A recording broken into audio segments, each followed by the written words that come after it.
What is up there, Workforce? Chris here with Work to Game, and I wanted to talk about something that I see come up from time to time, and it's just an interesting topic. So, a lot of times we run into old content, and there's something that doesn't work quite the way it does with quality of life adjustments that have been added in later in the game.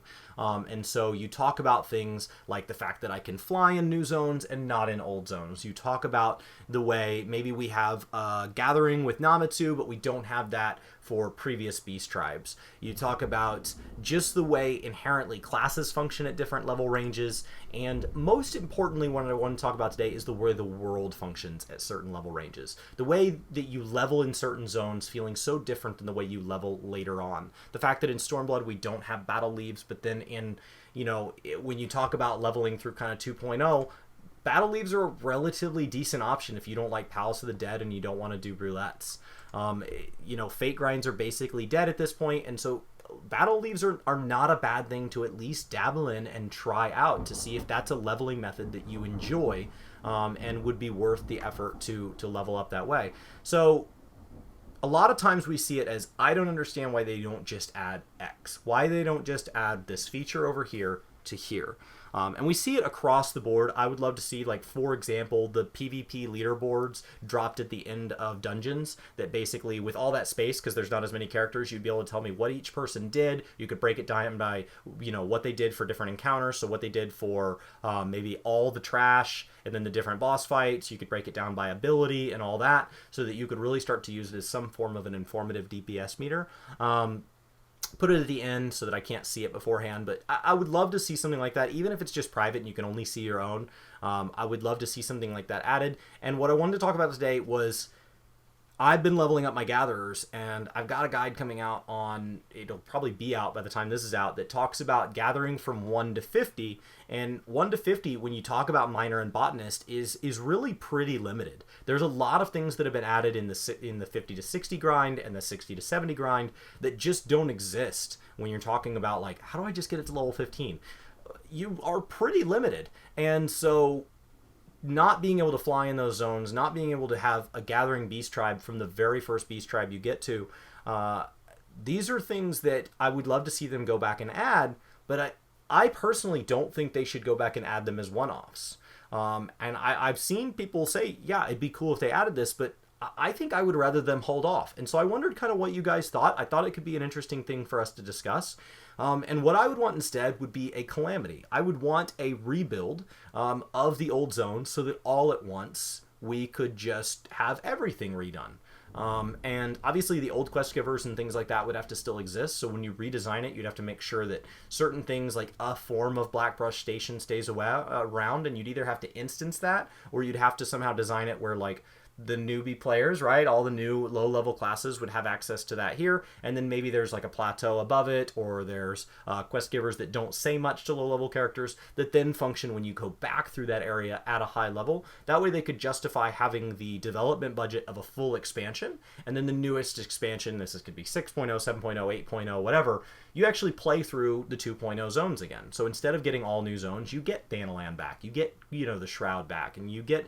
And that's, but they're different, right? So it's not the Lenosia you know and love, it's different. And there are things that have changed and all of that, so that the new players feel like, okay, I still get to have some form of a leveling experience through these old zones, but then all the old players feel like, wow, they really redid these, and I really appreciate it. And you already see things like, if you've ever watched a stream like from Speakers of Heidelin or anything like that, where they run through 1.0 streams, I think they have a bunch of YouTube videos that go through all this. It's interesting to look at things like where Coerthos looks so different and all of that. As a non-1.0 player, I know Bryan was a 1.0 player.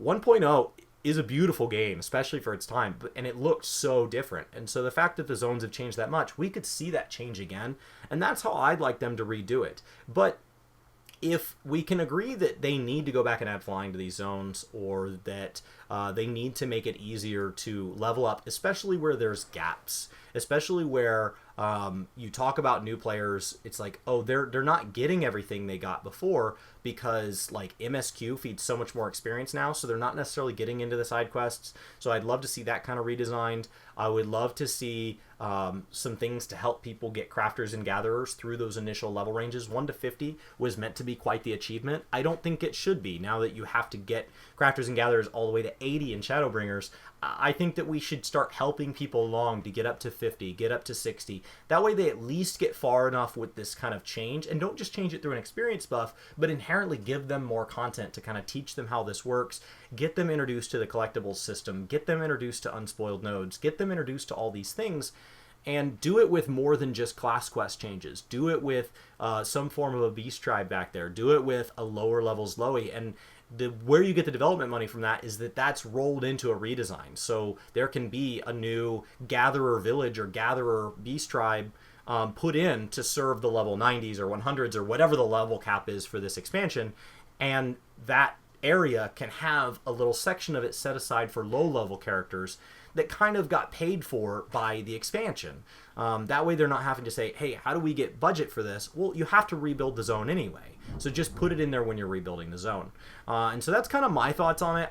I don't know that this is a horribly urgent discussion. I don't know that, I mean, we're talking about easily 6.0, 7.0, 8.0. This is something like, how does 14 last through another 5 years? How does 14 get to the point where we can start talking about when Yoshi P starts to share some of his roles and letting that other person have some legs to have their effect on the game and go back and fix some of the things that Yoshi P maybe had to compromise on. I don't think Yoshi P liked that 2.0 couldn't have flying. I think that there was a lot of tough decisions that had to be made, and with 2.0 they were just trying to get it out the door and fix 1.0 as much as they could. They couldn't sit down and say, okay, this is everything we do here is going to be around for 15, 20 years, so be sure that it has every feature built in just the way you want. And you can see that by the drastic number of features we've had added as they've started to be able to get their legs underneath them and really have some traction from expansion to expansion.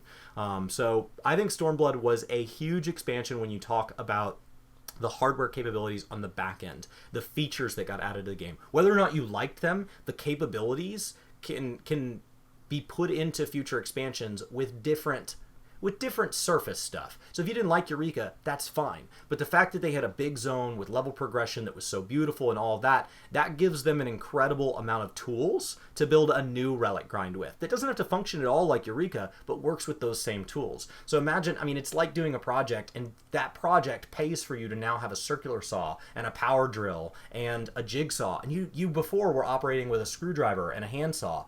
Those tools are going to help you build bigger and better things faster and that you couldn't even dream of when you were still operating on hand tools. And so I think that Stormblood gave them a lot of power tools in their kit. Things like World Visit, things like seeing Heaven on High turn into everything it is. See, over the last 2 expansions, we've started to see them moving into, I mean, cross-world link shells have incredible power. When we look at just everything that just runs better, hopefully we never see another Raubon Extreme again. Hopefully we never see, failures due to DDoSes. Hopefully we don't see dead content. Hopefully the limited job system, whether or not you like limited jobs, whether or not you like the way Blue Mage was handled, the fact that they can design a class that functions in its own way within the open world is fantastic. It's its own PvE progression system that doesn't have to follow any of the existing rules. That's incredible. It doesn't have to do anything they do. The ability to turn on and off switches. It can and can't go into certain types of content. These are all things that it's like, okay, now that's well defined, and now that gives them the ability to say, what other things could we not do before because there were certain switches that we didn't know how to toggle. And so I'm really excited for what Shadowbringers could be, and more importantly, coming off Stormblood, they already had to be working on Shadowbringers during Stormblood, because that's just the nature of it. So I'm really excited for what 6.0, 7.0, those can bring, having the Stormblood set of tools for a full development cycle. What does that look like? Where does that leave Final Fantasy XIV? Especially knowing that Shadowbringers already looks poised to make Final Fantasy 14 the best game going into for 2019. I don't see how anything is going to pass it unless Shadowbringers just falls on its face. And so with Shadowbringers coming in the next few months after this recording, I'm really excited for what this means for this game, and I just do not see how they do anything but build on this for the better.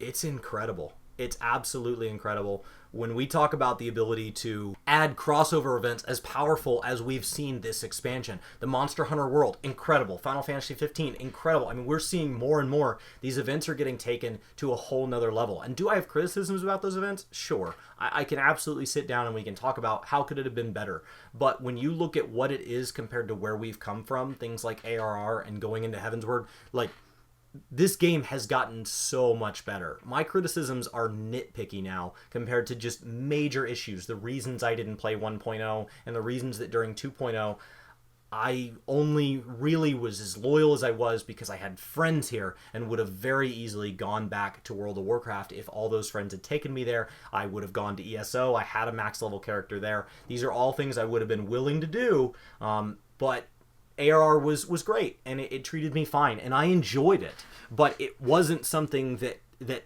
where Final Fantasy is for me now, where I'm having trouble wanting to play other games. When I say, wow, I really want to play other games so that we can put out a variety of content for the channel, and I have my friends on these other games, and I want to enjoy those, and I want to have a wide variety of experiences as a gamer, but I could just log into 14 right now.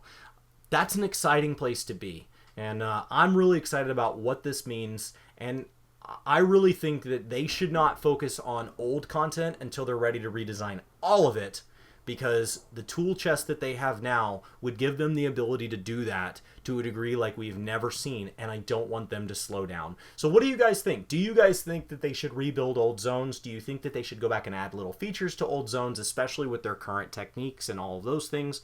Or do you think they should just leave the old zones alone and let's just keep progressing? Let's just keep this train rolling, never look back, ignore the old zones, give out jump potions for free if we're level 230 or whatever, and we need people, oh wow, nobody can level from 1 to 230 as a new player and not just give up, so let's just give them the first 150 levels or 200 levels for free.